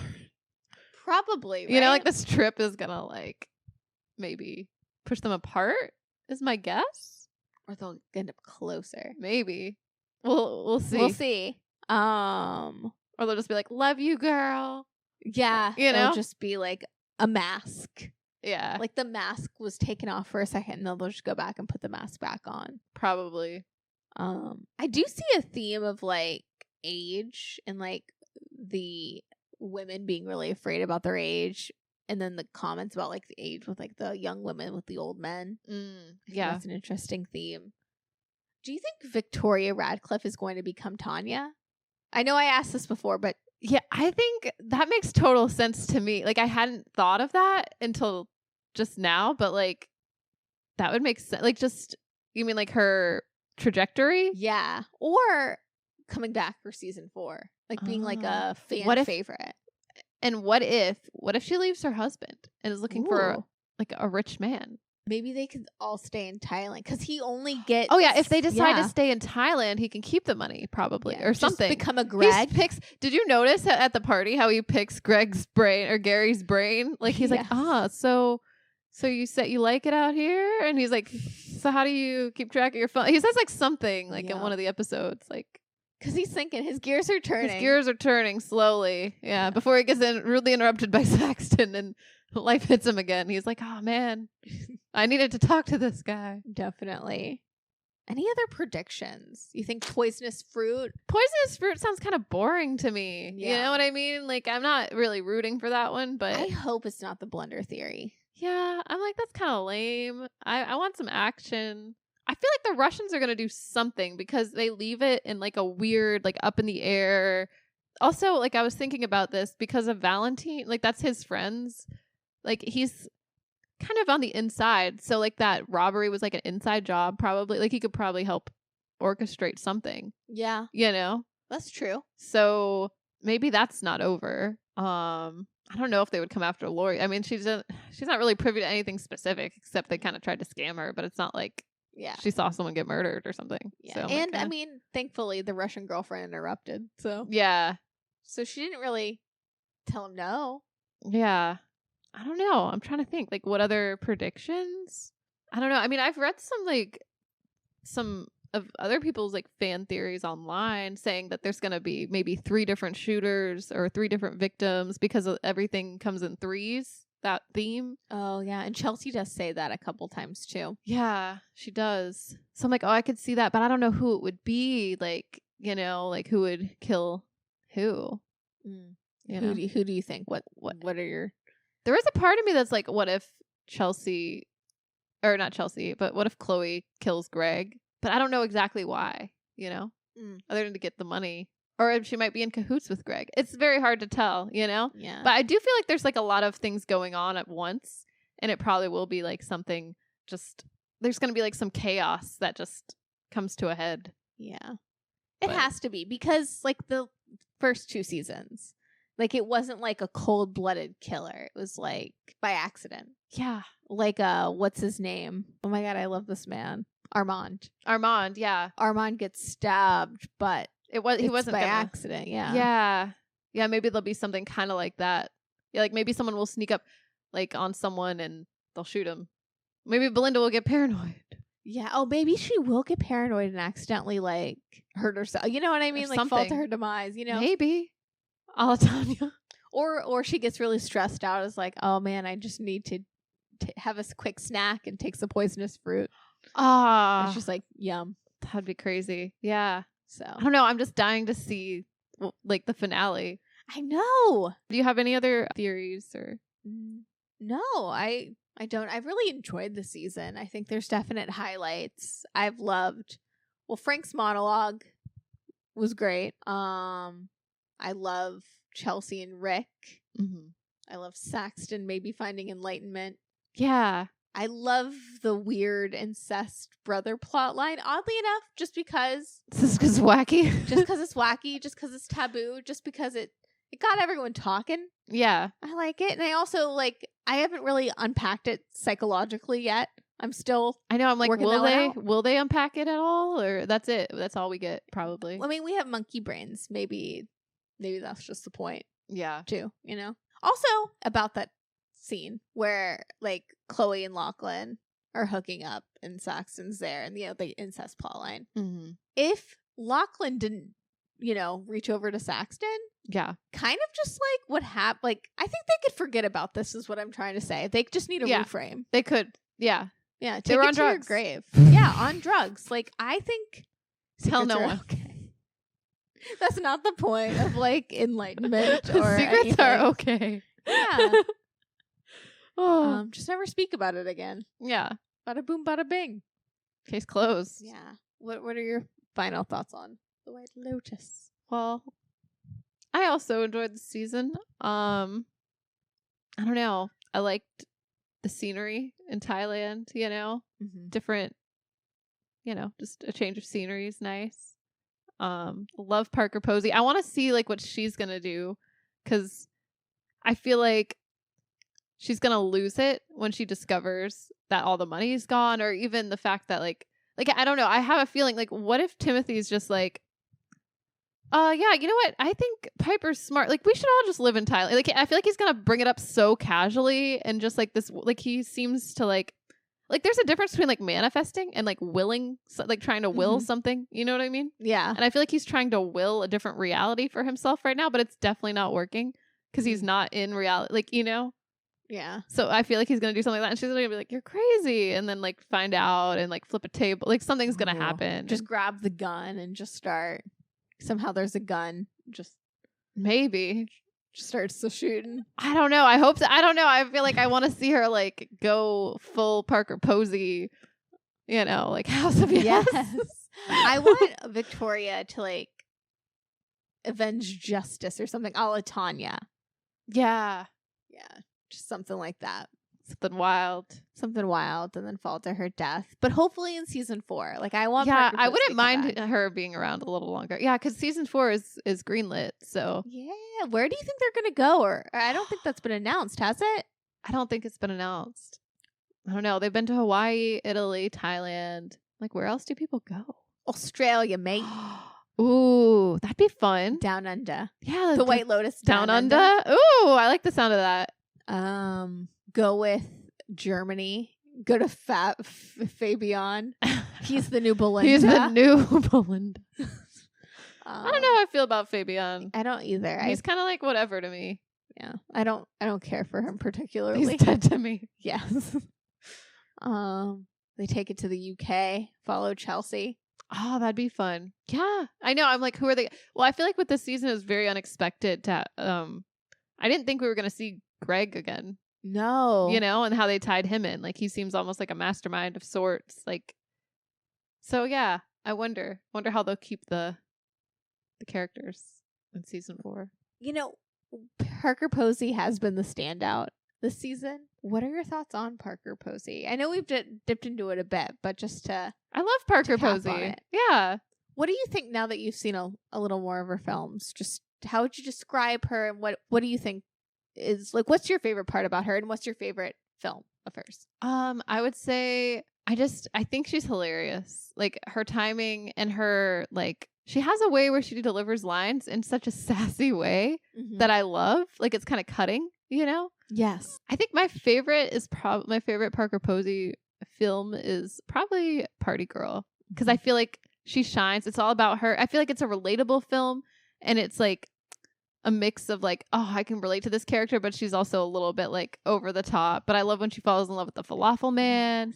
Like I love that whole journey and her character arc. And I do too. Like talk about enlightenment. Like who knew you could have enlightenment via like the Dewey Decimal System and find your purpose that way? Yeah. Don't you tell me you think about that movie like sometimes? Just the message.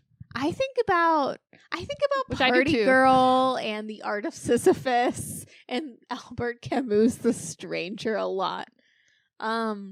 I don't know. Just the boulder up the hill. Pushing the boulder up the hill, and just life's purpose. And you know, sometimes you can choose books and looks. Yeah, but she makes that clear. She does. What I love about Party Girl is like Parker Posey does have this really like interesting, like she's just Parker Posey.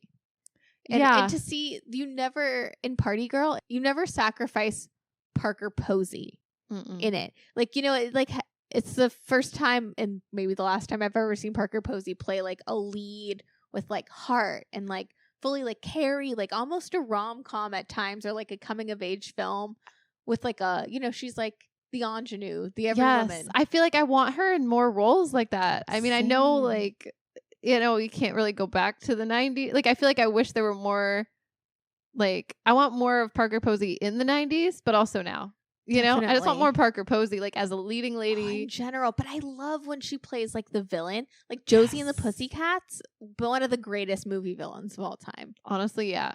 Second to Sam Rockwell and Charlie's Angels. Yeah.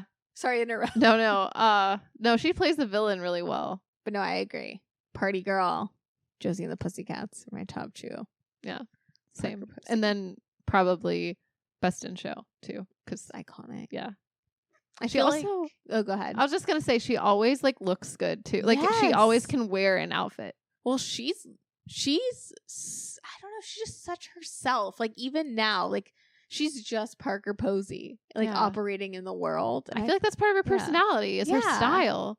Yeah. Did you see that Gap campaign? Yes. Oh my God. Yes. I thought of you. I love a good like Margaret Qualley for Kenzo moment. You know, some choreography. Yeah, which I didn't realize Gap commercials were still like that.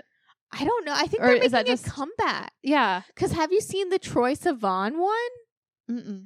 It's, you know, one of those new, like, remember like back in the day how they'd have like the Feeling Mellow Yellow, like Gap. That's what this one reminded me of. Yes. Well, the Troye Sivan one, it's like the kind of the tones and like the way it's set up is like the Parker Posey one, but it's very reminiscent of like the 90s, 2000s Gap campaigns, and the fact that like there's just a choreographed dance. Love they're all doing the Troye Sivan dance. Oh, that like dun, dun, dun, dun, dun, you know, like the one that Timothy Chalamet makes fun of on SNL, you know, and they're all doing it in these like Gap tank tops. I think that's how you sell me on something. Just put some choreo together. Yeah. And I'm with it. Like the Troye Sivan dance is oddly cool. So yeah, it kind of did convince me. Yeah. But Parker Posey also. Yeah. Oh man, she gets it in that commercial. Mm-hmm. It's just zany and I don't know, fun. Yeah. It's like, why are they dancing? Why is she on a table? Who cares? You know, doesn't need to be a reason. No. I love commercials like that. I love a whole fantasy. Yeah. Yeah. I want to be sold a fantasy, not just pants, you know? Yeah. I want singing and dancing. Yeah. Yeah. Well, any other final thoughts before we tie a pretty little bow on this episode? I don't think so. Just, you know, you're the Rick to my Frank. Well, stay tuned. Thank you guys so much for listening. And we will see you next week. But before we do, future Nikki and Bree, take it away. Whoa, whoa. Yeah. Okay, Bree. Hey. We're back. That was a wild ride. So yeah, we just watched the finale of the White Lotus. Yeah. Which I've been avoiding left and right all day spoilers. Has it been hard? It's been really hard. I've refrained from going on any social media at all today. But even Google News was coming at me all day. I had to dodge it. Like those bullets. Man. Well, was the season finale everything you hoped for? And more.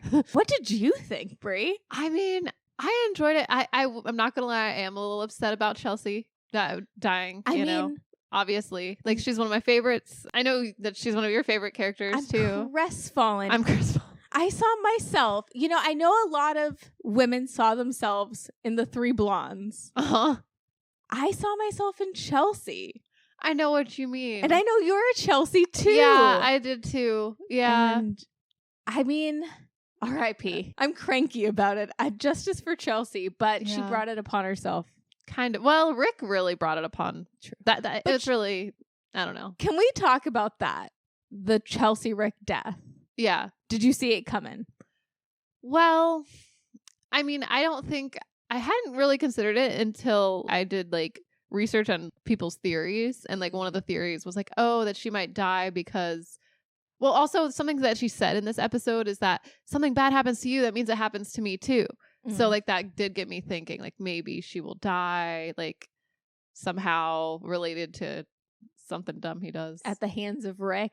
More or less, yeah. That's a tale as old as time.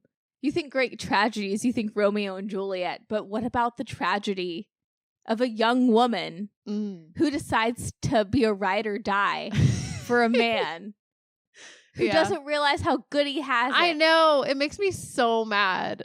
Yeah, he didn't deserve her. But yeah, crestfallen for Chelsea. And Belinda was okay though. She was. That made me happy. And I'm she like, got okay. the money. She got the money. But she did pull a Tanya. She did. She tells porn child, she's like, nope. And then the cycle continues. Yeah.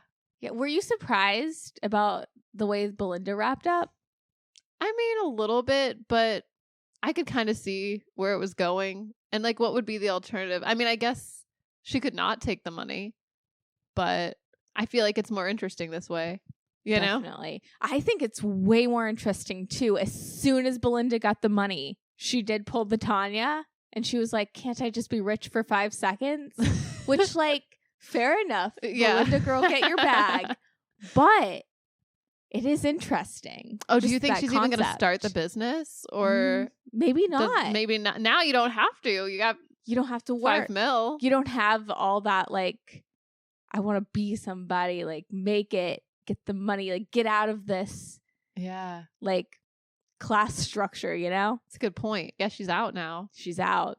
Yeah, I wonder where this will lead. I wonder if she'll be in season 4. I wonder if Greg/Gary will be, because he's still alive and well. He's alive. He's alive with Chloe. Yeah, that's right. They survived.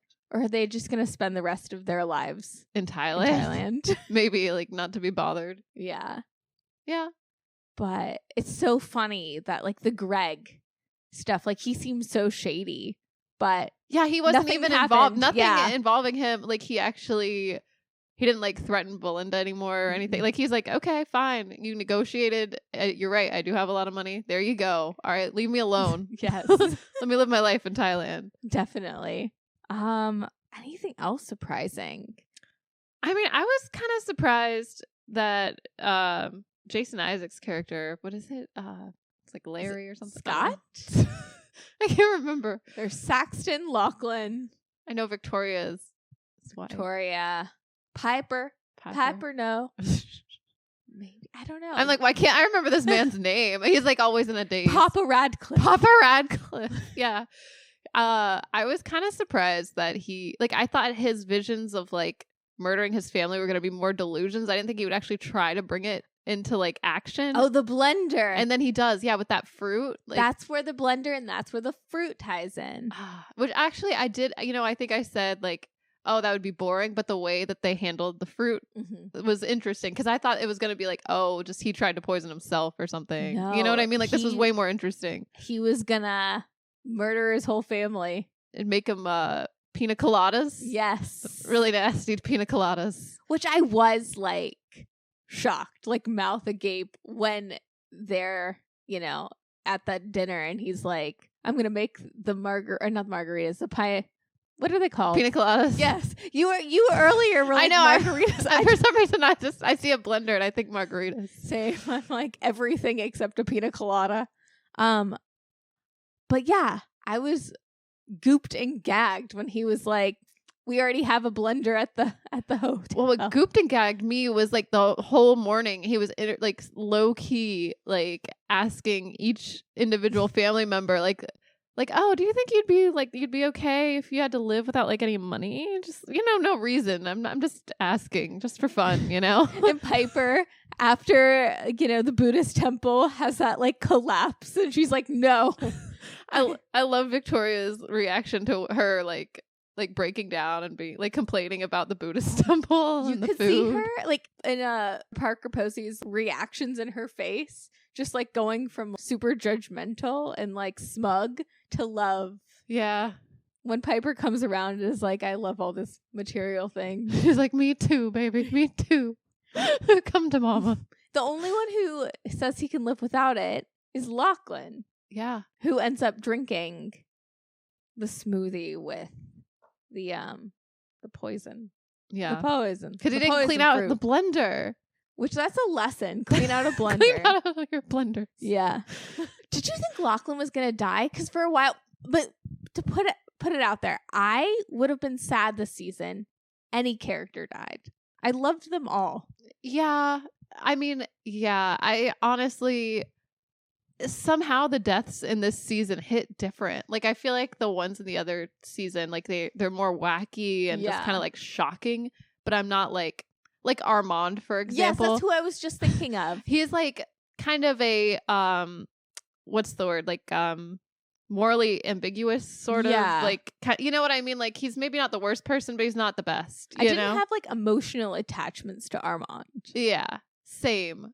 But yeah, this season I feel like I was like rooting for everyone, and I did even Rick. Like as much as I am like upset with his choices, but like he's clearly suffering from some type of deep emotional trauma. He should get that checked. But like, I didn't want to see him die. I didn't want to see Chelsea die.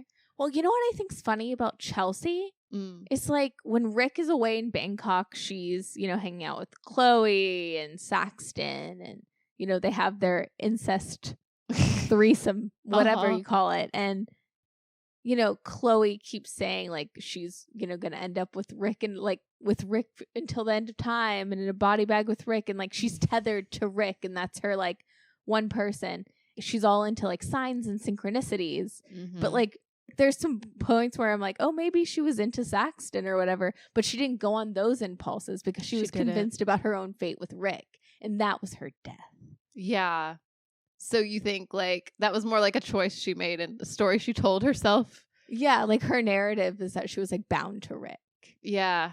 But I guess she really wasn't in a way. I mean, he was off doing his own thing. She could have done her own thing, honestly. 100%. And she probably should have. Like, he's a little too impulsive, Yeah. Selfish. Yeah. Yeah. Very selfish. I think it was funny. I had a feeling that the old man was his father all along. Even when he went to confront him, like when the when the owner of the hotel, like when she comes back and she's there with her husband, the old guy, I don't know, Rick's daddy.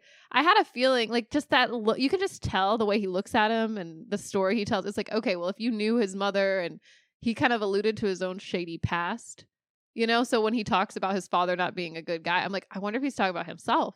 That would make sense to why he didn't just like kick Rick out then and there, have like security take him away. Yeah. I thought that was interesting too. I was like, oh, this man is just gonna like clock Rick and then just let him continue his breakfast donut. But he flashes in his gun, which is wild. It's also wild for Rick to come up to him like while he's taking a photo and stuff. You know what I mean? Like it's really ballsy to come up to someone and grab their gun out of their jacket. That was he was set out to go to Thailand to do that. Which is crazy because I feel like this episode, it kind of like has some fake out moments, or like the episode before has some, like I had a feeling like, oh, he's already taken care of his business, in a way, like in Bangkok, like, and then it comes back and it's like, oh, this is kind of what I thought at the very beginning of the season. Like, you know what I mean? They did all like set out on a mission. Yeah. At least for Rick and Chelsea specifically. Like Chelsea's like, I'm with Rick forever. He's my person till the day I die. That happens. Rick is like, I'm going to kill my dad or kill the guy who killed my dad. Even if it is my dad. Even if it is my dad. Someone revolving my dad, I will kill. I will shoot them. It happens. Yeah. What else happens? Oh, yeah. The 3 blonde best friends. Oh, yeah. They become friends again, which I was surprised by that. I don't know. Were you or... I wasn't surprised that they like kissed and made up. The way it came together, because like that's my least favorite storyline this season was like the 3 blonde gals. And then it got really interesting when Carrie Coon goes off to the fight and meets a Cash App, Venmo, Zelle man. And I didn't know how that was going to tie up. I didn't know if there was going to be more tension, but I was really surprised by Carrie Coon's monologue. Yeah. Which, like, that woman, that's an Emmy monologue right there. Like, I almost cried. Same. Like, if they didn't cut away to that scene, like, I felt like they were letting it linger for like a second, but not for too long. But if that scene lingered anymore, I was like, oh man, that really got me in the feels, actually. Yeah, because like the whole monologue, it's like they're going around the table and they're each having, their like fake ass speeches. Yeah. Of like, oh, this trip meant so much to me. We had such a great time. I learned a lot, blah, blah, blah. And she's like, what does she say?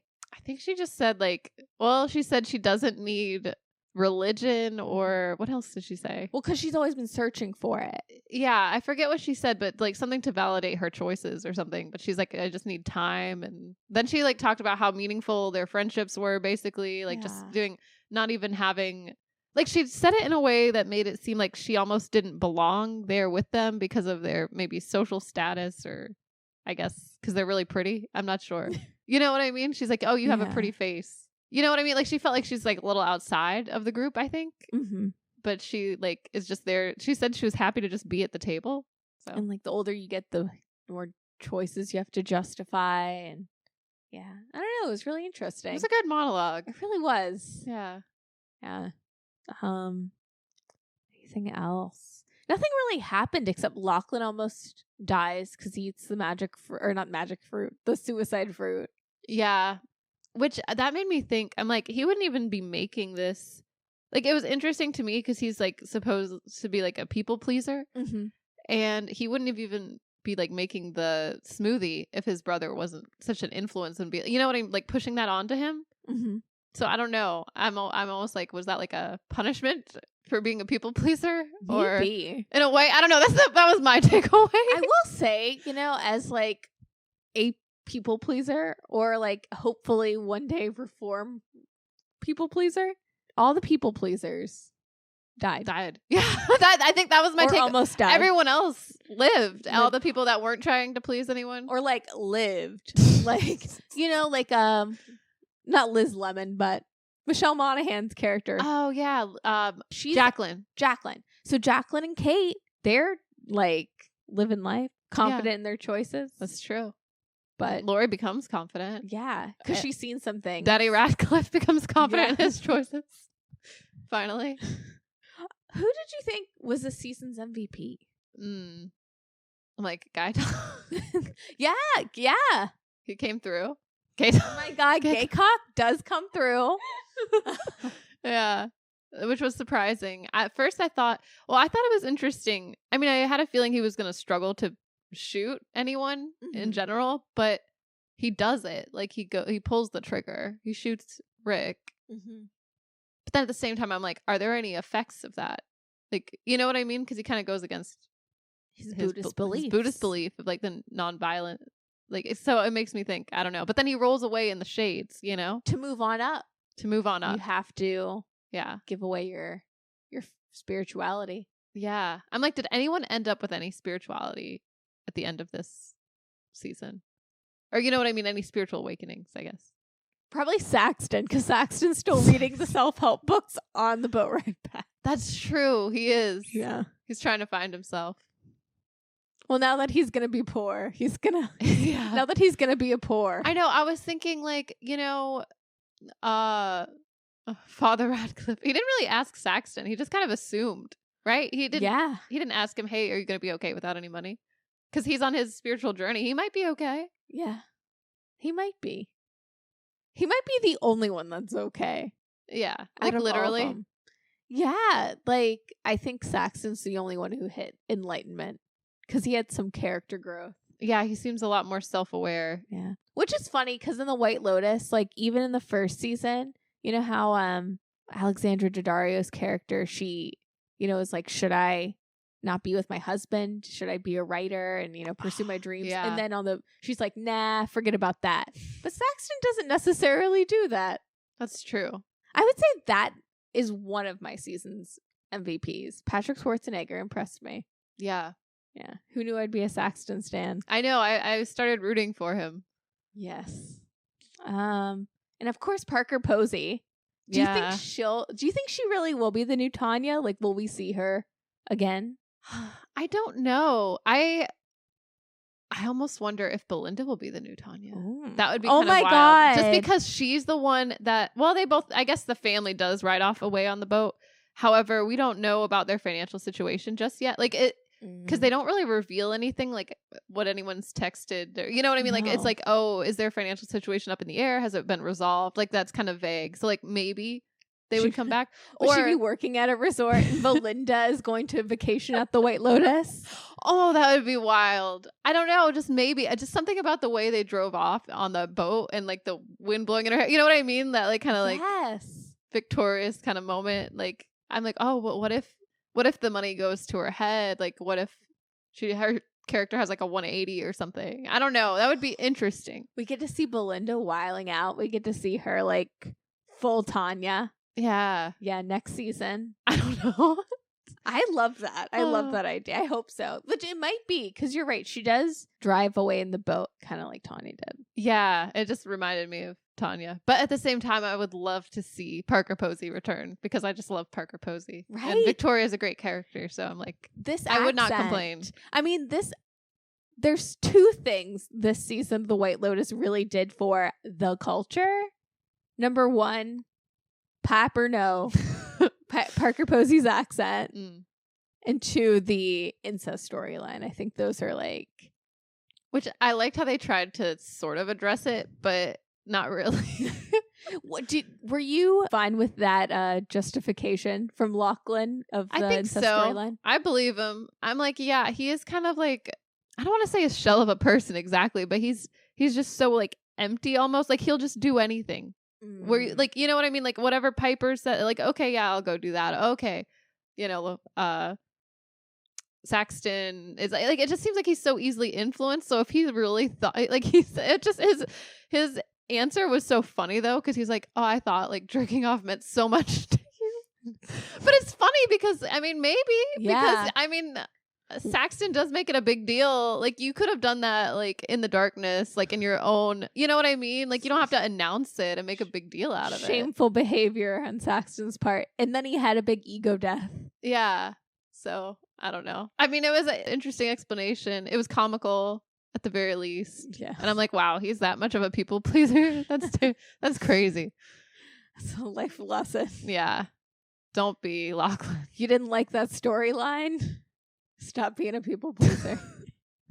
This could be you. This could be, yeah. It was more like a PSA. I know. I love the scene where the dad's like, oh, there's no trauma. We've had no trauma in this family. And then the two brothers look at each other. Yeah, they have trauma now. Yeah. They've trauma, the opposite of bonded. Trauma separated. Yeah. Any other highlights from this season? I loved the scene in general, like with the pina coladas and like Jason Isaac's character just immediately, like as soon as everyone starts sipping, he like immediately regrets his choice to poison the family and like smacks the glass out of Saxon's hand. And he's like, the coconut milk is off. And he's just like, I don't know, like a crazy person. Like Ben was saying, like me and my matcha. Yeah. But yeah. No, I loved the comedic timing throughout that whole scene. Just Jason Isaacs trying to like clock everything. Just the comedy. That's great. Yeah. No one ever called him out though the whole time for being so erratic, and I kind of loved that. You know, his family was just very like, they just observed and they're like, they shrug it off. They're like so deeply narcissistic. Yeah, maybe that's it. I enjoyed the finale. I mean, it ended just the way I wanted to. Even to the very end with another MVP this season for me is Frank, Sam Rockwell's cameo. Oh, yeah. And I love that after the bender in Bangkok, he finds peace again at the Buddhist temple. Oh, yeah, he goes back to the Buddhist temple. Yeah. That's good. That is nice that they wrapped up that little, that side character's, like, journey. Yeah. He was a good friend to Rick. He was. Yeah. And he was there for a good time, you know? Yes. He was very likable. Charming. I think we could have seen more of him. That would have been fun. The life of a party. Yeah. If you were to do it up in Bangkok, why not do it with Frank? Why not go all the way? Right? Go full throttle. Exactly. Go full Frank in Bangkok. I loved his like leopard underwear. Yes. It was wild. He was good at improv. Mm-hmm. Happy for Frank. He knows how to have a good time. Happy for Leslie Bibbs. Case for the cunty Bob. Mm-hmm. Absolutely loved Amy Lou Wood all season. I feel like she specifically is a real like MVP from this season. Yeah. Just her in general. I know. I loved her. She was just a breath of fresh air. Yes. With her wonky teeth and like her tiny sunglasses. Yeah. And she has like puppy dog eyes, Love her. Great actress. Yeah. Great character. Also proves my tiny sunglass theory once again. Like she's like the breakout star this season. And she wore tiny sunglasses. That's how you do it. It's tiny Jack Moose leopard print sunglasses. Anything else, No, Brie? I'm trying to think if there's anything else. I feel like, yeah. I mean, it wrapped everything up. Where does it fall in your White Lotus ranking? I feel like for me, it's tied with season 2. Same, actually. Yeah. Like I can't really decide right now because I feel like, I mean, I really enjoyed the first season, but then when season 2 came out, I'm like, oh, season 2 is my favorite. Well, now we're cooking. Like season 2. Yeah. And then You season 3, I feel like combines so many elements of both of them, but then it's got like that spiritual element too. And it's like, I don't know, something about the characters I really enjoyed. And the pacing, being a little slower. I loved the slow burn Yeah. pacing. And it was bothering me so much that I couldn't just like binge it all in one go. And then I had to wait. But because of all the, it made me feel like I was a kid again. Like, when you were like, you get into a show, but it would only come on once, a week. And you'd be like, don't tell me. Like you'd be in school or you'd be online. You'd be like, no, I can't like. No spoilers. Yeah, no spoilers. It made me feel like that for the first time in a long time. So yeah, that excitement of just like, I got to know what's going to happen, but I have to wait. But also like, don't tell me. I was like, I better not. Like, that's how you get on a social media digital detox is just wait 24 hours to see a season finale of a show, I guess. Yeah. Yeah, I guess you got a digital detox, though. That's how. A little bit. Just a little, because I feel like spoilers are like as soon as something happens, it's like out there. So yeah, anything else? I don't know how Mike White's going to top this. No, where are they going to go next? Yeah, where are they going to go? How can season 4 be any better? Like, I feel like each season just keeps getting better and just more developed. Like, the lore, I guess, of the White Lotus just goes deep. You know what I mean? Like, and it's really cool. What I really enjoyed with season 3 is how they like bridge the characters over. I just feel like that wasn't like expected. Like they didn't really have to because it's in a different location and stuff. You're not really expecting that, but then they do, and you're like, oh, that's cool. Definitely. Like there's gonna be like a White Lotus universe. Yeah, I like that, and I'm just like so curious what they're gonna do. But I'm also like, how can you top this? Because it was just so good. This is great entertainment. Yeah, like this is like Marvel for character actors. Like they're building like a White Lotus universe of character actors for like prestige TV. People who love a good social satire. I love it. It's their Marvel universe. I think that's what I like too, is that it's like sort of serious. Like there's like elements, well, like the satire aspect is really cool. And then there's like drama, but then there's so much comedy as well. Like it's just such a nice blend of everything and the visuals. Yes, actually. I love it.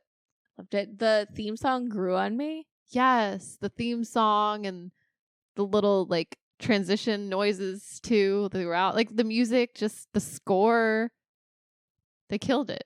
Definitely. I know a lot of people were upset about the theme song And I don't know if this is true or not, but I saw like a TikTok that was like, oh yeah, originally it was longer and it did have the little, but Mike White cut it out. Yep. And a lot of people were upset, I guess, about that choice. Yeah, which I kind of like that it's different. Yeah. I respect that choice. I do know that the composer, he did leave quit the show. Yeah. But well, but I don't know. But then again, I mean, if you have the same theme, like, I don't know. I feel like the White Lotus is like its own thing. Like, I can't think of any other show that's quite like it, you know? Mm-mm. So I'm like, if the theme changes each season, I'm not too upset about it. Yeah. What can you do? Yeah. Anyone for season 4? Any character actor, any actor that you'd like to see make an appearance in season 4? Just like in general, like who would be, you know, it would be fun to see someone like Catherine O'Hara or something like that. Oh man, I'm trying to think who else. Just Catherine O'Hara, I guess. I don't know. I have to think on that one. I could see her in this universe. I feel like she would. There's also this TikTok. I gotta send it to you. It's so good. Someone cut up Tanya and then like Moira Rose and Victoria from White Lotus season 3 at like the same table talking to each other, and I think that's why. Like, oh yeah, I could see that. Like, she could totally be in this universe. Definitely. Well, I enjoyed watching White Lotus. Same. No, I had a blast. But we will see you next week. Bye. Bye.